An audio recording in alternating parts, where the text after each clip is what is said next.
वक्रतुंड महाकाय सूर्यकोटि समप्रभा निर्विघ्नं कुरु मे देव सर्वकार्येषु सर्वदा। जय श्री कृष्णा दोस्तों, राधे राधे।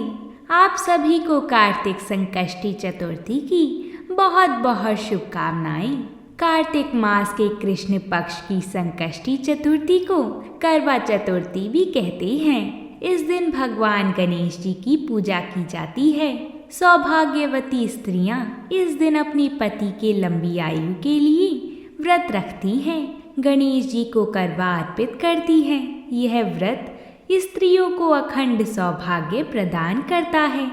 इस व्रत से मनुष्य को सर्वसिद्धि प्राप्त होती है। सर्वप्रथम पूजनीय गणपति जी की कृपा प्राप्त करने के लिए संकष्टी चतुर्थी और विनायक चतुर्थी बहुत महत्वपूर्ण मानी जाती है। हर महीने के कृष्ण पक्ष की चतुर्थी का अपना अपना महत्व होता है। वैसे तो साल की सभी संकष्टी चतुर्थी खास होती हैं, लेकिन कार्तिक माह में आने वाली वक्रतुंड संकष्टी चतुर्थी अधिक महत्व रखती है, क्योंकि इसी दिन करवा चौथ का व्रत भी रखा जाता है। इस दिन गणपति जी की पूजा करने से वैवाहिक जीवन में सुख, पति को लंबी उम्र का वरदान और स्त्रियों के सौभाग्य में वृद्धि होती है। वक्रतुंड संकष्टी चतुर्थी का व्रत सुख सौभाग्य दिलाता है। पति की दीर्घ आयु, संतान प्राप्ति और उसकी तरक्की के लिए इस दिन विधि विधान से गणेश जी भगवान की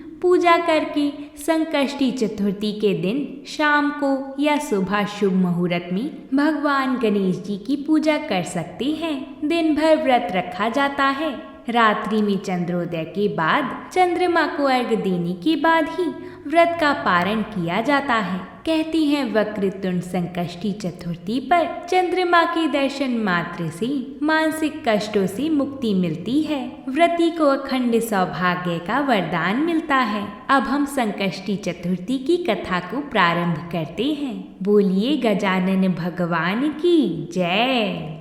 एक समय पार्वती जी कहती हैं कि हे भाग्यशाली लंबोदर भाषणकर्ताओं में श्रेष्ठ कार्तिक कृष्ण चतुर्थी को किस नाम वाले गणेश जी की पूजा किस भांति करनी चाहिए। श्री कृष्ण जी ने कहा कि अपनी माता की बात सुनकर गणेश जी ने कहा कि कार्तिक कृष्ण चतुर्थी का नाम संकटा है। इस दिन पिंग नामक गणेश जी की पूजा करनी चाहिए। पूजन पुरानी रीति से करना उचित है। भोजन एक बार करना चाहिए। व्रत और पूजन के बाद ब्राह्मण भोजन कराकर स्वयं मौन होकर भोजन करना चाहिए। मैं इस व्रत का महात्म्य कह रहा हूँ, सावधान पूर्वक श्रवण कीजिएगा। कार्तिक कृष्ण संकट चतुर्थी को घी और उड़द मिलाकर हवन करना चाहिए। ऐसा करने से मनुष्य को सर्व सिद्धि प्राप्त होती है। श्री कृष्ण जी ने कहा कि वृत्रासुर दैत्य ने त्रिभुवन को जीत करके संपूर्ण देवों को परतंत्र कर दिया था। उसने देवताओं को उनके लोकों से निष्कासित कर दिया था। परिणाम स्वरूप देवता दसों दिशाओं में भाग गए। तब सभी देव इंद्र के नेतृत्व में भगवान विष्णु के शरणागत हुए। देवों की बात सुनकर विष्णु जी ने कहा कि समुद्री द्वीप में बसने के कारण वे दैत्य निरापद होकर बड़े ही ताकतवर एवं बलशाली हो गए हैं। पितामह ब्रह्मा जी से किसी देवों के द्वारा ना मरने का उसने वर प्राप्त कर लिया है। अंततः आप लोग अगस्त्य मुनि को प्रसन्न करें। वह मुनि समुद्र को पी जाएंगे। तब दैत्य लोग अपने पिता के पास चले जाएंगे। आप लोग सुखपूर्वक स्वर्ग में निवास करने लगेंगे। अंततः आप लोगों का कार्य अगस्त्य मुनि की सहायता से पूरा होगा। ऐसा सुनकर सब देवतागण अगस्त्य मुनि के आश्रम में गए और स्तुति द्वारा उन्हें प्रसन्न किया। मुनि ने प्रसन्न होकर कहा कि हे देवताओं, डरने की कोई बात नहीं है। आप लोगों का मनोरथ निश्चय ही पूरा होगा। मुनि की बात से सब देवता अपने अपने लोक को चले गए। इधर मुनि को चिंता हुई कि 1,00,000 योजन इस विशाल समुद्र का मैं कैसे पान कर सकूंगा। तब गणेश जी का स्मरण करके संकट चतुर्थी के उत्तम व्रत को विधि पूर्वक संपन्न किया। व्रत करने के बाद उन पर गणेश जी प्रसन्न हुए। उसी व्रत के प्रभाव से अगस्त्य जी ने समुद्र को सहज ही पान करके सुखा डाला। यह उसी व्रत का प्रभाव था कि अर्जुन ने निवात कवच आदि संपूर्ण दैत्यों को पराजित कर दिया था। गणेश जी की इस बात से पार्वती जी अत्यंत प्रसन्न हुई कि मेरा पुत्र विश्व वंदनीय है और सर्व सिद्धियों को प्रदान करने वाला है। कृष्ण जी कहते हैं कि हे महाराज युधिष्ठिर, आप भी चतुर्थी का व्रत कीजिए। इसके करने से आप शीघ्र ही सब शत्रुओं को जीतकर अपना राज्य पा जाएंगे। श्री कृष्ण जी की आज्ञा अनुसार युधिष्ठिर जी ने गणेश जी का व्रत किया और व्रत के प्रभाव से उन्होंने शत्रुओं को जीतकर अखंड राज्य प्राप्त किया। केवल कथा का ही श्रवण करने से ही हजारों अश्वमेघ और सैकड़ों वाजपेयी यज्ञ का फल प्राप्त होता है। साथ ही पुत्र पौत्र आदि की वृद्धि भी होती है। बोलिए भगवान गणेश जी की जय। अब हम वक्रतुंड चतुर्थी की दूसरी पौराणिक कथा को सुनते हैं। एक बार गणेश जी भगवान छोटे बालक के रूप में चिमटी में चावल लेके और चमचे में दूध लेके निकले। वो हर किसी से कह रहे थे कि कोई मेरी खीर बना दो, कोई मेरी खीर बना दो। वहाँ पर एक बुढ़िया माई बैठी हुई थी। उसने कहा, ला मैं बना देती हूँ। वह छोटा सा बर्तन चढ़ाने लगी तो गणेश जी भगवान ने कहा कि दादी माँ, छोटी सी भगोनी मत चढ़ाओ, तुम्हारे घर में जो सबसे बड़ा बर्तन हो वही चढ़ाना। बुढ़िया माई ने गणेश जी का मन रखने के लिए बड़ा बर्तन चढ़ा दिया। वह देखती रह गई कि वो जो थोड़े से चावल उस बड़े बर्तन में डाले थे वह तो पूरा भर गया है। गणेश जी ने कहा, दादी माँ, मैं नहा धोकर आता हूँ। जब खीर तैयार हो गई तो बुढ़िया माई के पोता पोती खीर खाने के लिए रोने लगे। बुढ़िया माई ने कहा, गणेश जी महाराज तेरे भोग लगना, कहकर चूल्हे में थोड़ी सी खीर डाली और कटोरी भरकर बच्चों को दे दी। बुढ़िया की पड़ोसन ऊपर छत पर से देख रही थी तो बुढ़िया ने सोचा यह चुगली कर देगी, इसलिए एक कटोरा भरकर उसे भी पकड़ा दिया। बेटे की बहू ने भी छुपके से एक कटोरी खीर ले जाकर खाई और कटोरा चक्की के नीचे छुपा दिया। अभी भी गणेश जी महाराज नहा धोकर नहीं आए थे और बुढ़िया को भी भूख लग रही थी तो वह भी एक कटोरी में खीर डालकर किवाड़ के पीछे बैठकर एक बार फिर कहा कि गणेश जी महाराज आपके भोग लगे। यह कहकर खाना शुरू कर दिया। तभी गणेश जी महाराज आ गए। बुढ़िया माई ने कहा, आजा रे गणेश, खीर खा ले, मैं तो तेरा ही इंतजार कर रही थी। तब गणेश जी ने कहा, दादी माँ, मैंने तो खीर पहले ही खा ली। बुढ़िया ने कहा, कब खाई? गणेश जी महाराज ने कहा, जब तेरे पोता पोती ने खाई तब मैंने खाई, जब तेरी पड़ोसन ने खाई तब मैंने खाई, और जब तेरी बहू ने खाई तब भी मैंने ही खाई, और अब जब तूने खाई तो मेरा पेट पूरा ही भर गया। बुढ़िया माई ने कहा, बेटा तेरी सारी बात सच है, लेकिन बहू बेचारी तो सुबह से काम में लगी हुई है, तो फिर उसने खीर कब खाई? गणेश जी महाराज ने कहा, चक्की के नीचे देख, झूठा कटोरा पड़ा है, तूने मेरा भोग तो लगाया, वह तो बिना भोग के ही खीर खा गई। बुढ़िया माई ने कहा, बेटा घर की बात है, घर में ही रहने दो, अब बताओ बची हुई खीर का क्या करूं? गणेश जी महाराज ने कहा, पूरी नगरी को जिमा दो। बुढ़िया माई ने पूरी नगरी को जिमा दिया, फिर भी बर्तन खाली नहीं हुआ। जब राजा को यह बात पता चली तो राजा ने बुढ़िया को बुलवाया और कहा, क्यों री बुढ़िया, ऐसा बर्तन तेरे घर पर कहाँ से आया? ऐसा बर्तन तो राजमहल में होना चाहिए। बुढ़िया ने कहा, राजा जी इस बर्तन को आप ले लो। राजा जी ने खीर का बर्तन महल में मंगा लिया। लाते ही खीर में कीड़े मकोड़े बिछुए हो गए और दुर्गंध आने लगी। यह देखकर राजा ने बुढ़िया से कहा, बुढ़िया, बर्तन वापस ले जा, जा तुझे हमने दिया। बुढ़िया ने कहा, राजा जी, आप देते तो पहले ही कभी दे देते। यह बर्तन तो मुझे मेरे गणेश जी ने दिया है। जब बुढ़िया ने बर्तन वापस लिया तो लेते ही सुगंधित खीर हो गई। घर आकर बुढ़िया ने गणेश जी से कहा, बची हुई खीर का क्या करें? गणेश जी ने कहा, झोपड़ी के कोने में गड्ढा खोदकर गाड़ दो। उसी जगह पर जब सुबह उठकर वापस खोदेगी तो धन के 2 चरे मिलेंगे। ऐसा कहकर गणेश जी महाराज अंतर्ध्यान हो गए और जाते समय झोपड़ी को लात मारते हुए गए तो झोपड़ी की जगह महल हो गया। सुबह बहू ने फावड़ा लेकर पूरे घर को खोद दिया तो कुछ भी नहीं मिला। बहू ने कहा, सासू जी, थारो गणेश जी तो झूठो निकलो। सास ने कहा, बहू, मारो गणेश झूठो तो नहीं है, ला मैं देखूं। वह सुई लेकर खोजने लगी तो टन टन करते 2 धन के चरे निकल आए।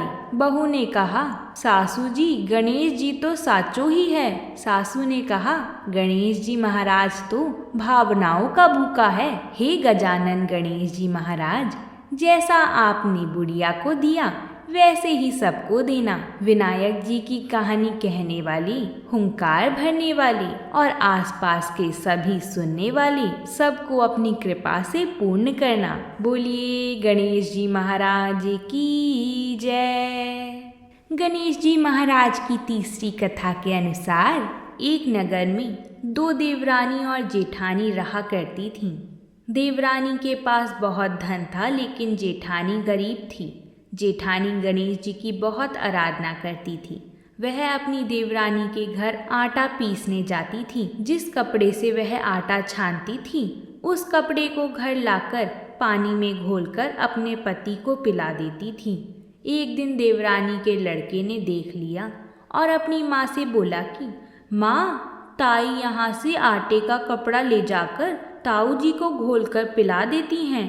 देवरानी बात सुनकर बहुत गुस्सा हुई और जेठानी को बोली कि मेरे घर से आटा छानने के बाद कपड़ा यहीं पर रखकर हाथ धोकर जाया करो।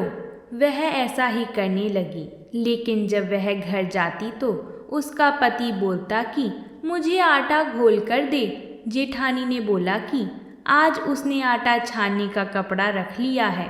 तब उसका पति गुस्से में आकर उसको मारने लगा। उस रात वह दर्द में गणेश जी करती सो गई। गणेश जी आए और उन्होंने पूछा कि क्यों सो रही है?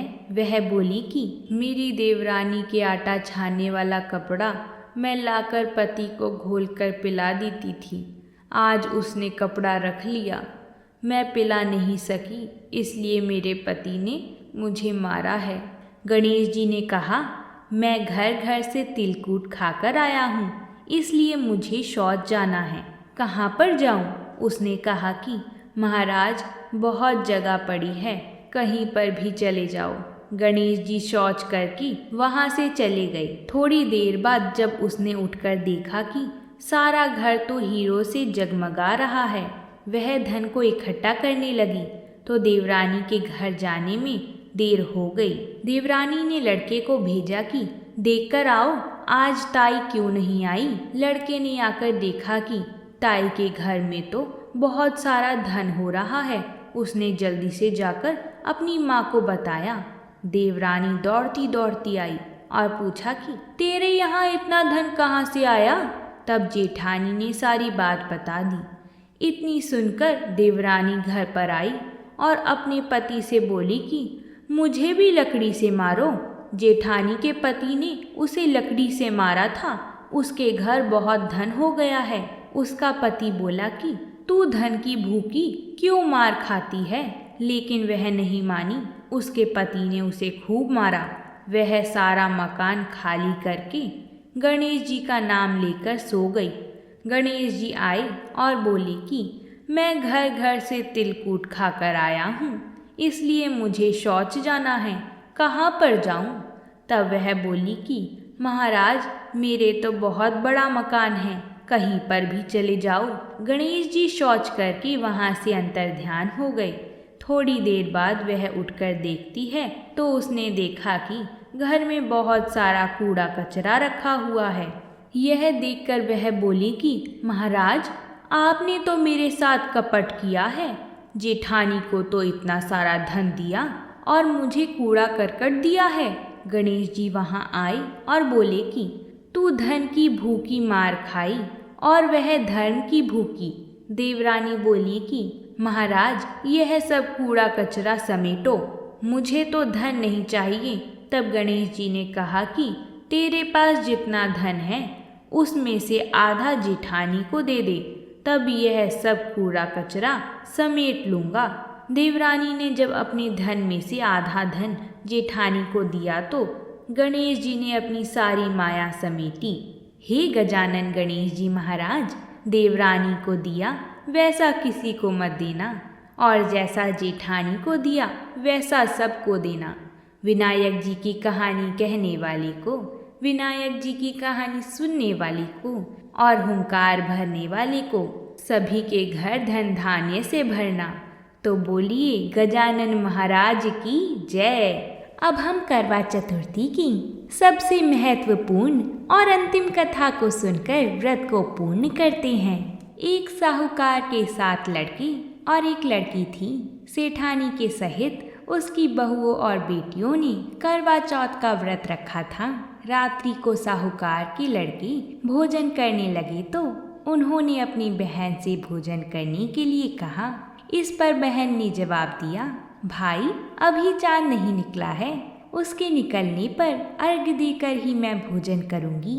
बहन की बात सुनकर भाइयों ने क्या काम किया कि नगर से बाहर जाकर अग्नि जला दी और छलनी से जाकर उसमें से प्रकाश दिखाते हुए उन्होंने बहन को कहा, देखो चांद निकल आया है, अब जल्दी से अर्घ देकर भोजन कर लो।